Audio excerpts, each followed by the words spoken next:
పయనమో ఏ పాదమైన చూపేనా నీలో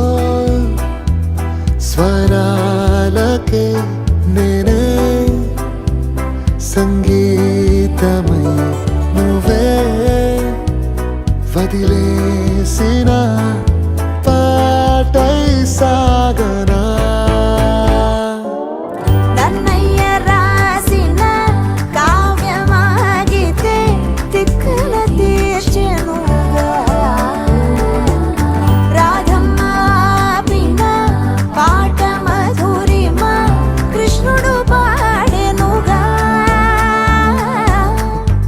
ఏ కన్నుకి ఏ స్వప్నమో ఏ రెప్పలైన తెలిపేనా